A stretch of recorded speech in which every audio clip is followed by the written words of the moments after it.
les tips de Clara. Clara, c'est moi.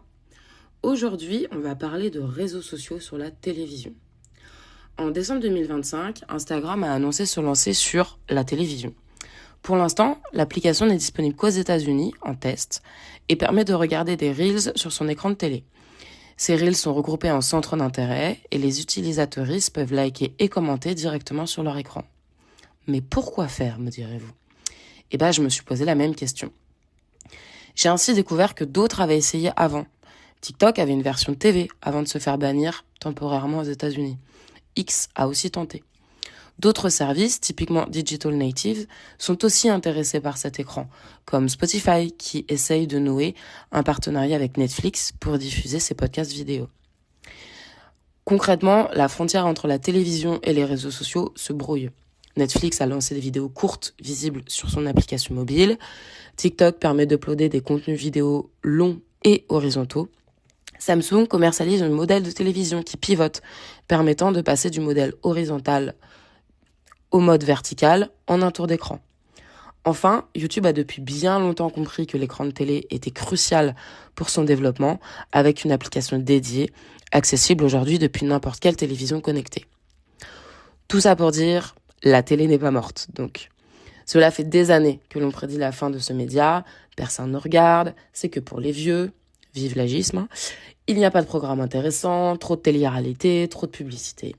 Ironique d'ailleurs quand on sait qu'on voit une centaine de pubs par jour sur un réseau social, et que dire de la télé-réalité dont les candidats investissent largement les réseaux sociaux.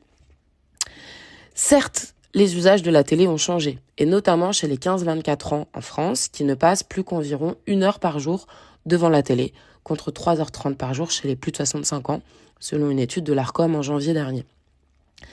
Mais au total, ces plus jeunes consomment quand même plus de 5 heures de contenu vidéo par jour. La télévision reste donc un objet central des foyers en France, avec 89% d'entre eux équipés d'un téléviseur. Il faut aussi dire que l'offre télévisuelle a beaucoup changé. Entre les services de vidéo à la demande, les apps de replay, les plateformes dédiées comme YouTube ou Twitch, l'ère des 5 chaînes est bel et bien révolue. Le temps passé devant la télévision reste donc stable ces dernières années, avec 3h19 regardées par jour en France en 2025. On enregistre une baisse de seulement 7 minutes en 25 ans.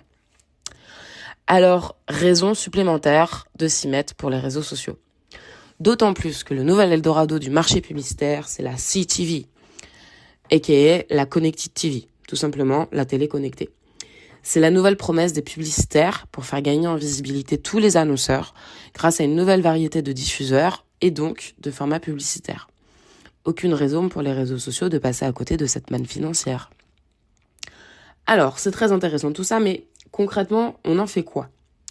Si on en revient à Instagram, cette décision d'aller sur la télévision a notamment été motivée parce que, je cite, « la communauté a indiqué que regarder des reels ensemble était plus fun ».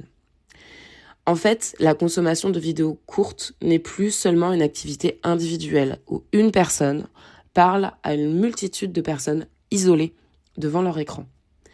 Les réseaux sociaux ne sont plus sociaux, en fait, malgré leurs promesses originelles. Et c'est la télévision qui remet du commun, du vivre ensemble dans les usages vidéo. Donc lorsque vous mettez en ligne une vidéo, qu'elle soit sur Instagram, TikTok ou YouTube, pensez donc bien au public et à cet usage de visionnage. Le contenu peut être regardé par une personne seule, mais aussi plusieurs personnes ensemble. Cela implique peut-être moins de vues, donc, et moins d'engagement. Avez-vous déjà essayé de commenter une vidéo YouTube sur la télé ? C'est dur. Cela n'implique cependant pas moins de conversations, mais elles auront lieu IRL et sans moyen de les traquer. Autre recommandation. Privilégiez des contenus de haute qualité pour qu'ils soient bien visibles sur un grand écran de télévision et ne vous bridez pas dans la forme et la longueur, quelle que soit la plateforme que vous utilisez, tant que c'est cohérent avec votre démarche et votre positionnement. Et d'ailleurs, si c'est votre credo, n'hésitez pas à feuilletonner vos prises de parole, transformer vos contenus en série à binger. Le storytelling, ça marche. Et enfin, on reste prudent sur cette annonce. Dans une interview, Adam Mosseri, le patron d'Instagram, a aussi expliqué n'avoir pas encore de certitude sur la manière dont cette application de TV allait être utilisée. Est-ce que ça pourrait changer radicalement Instagram ?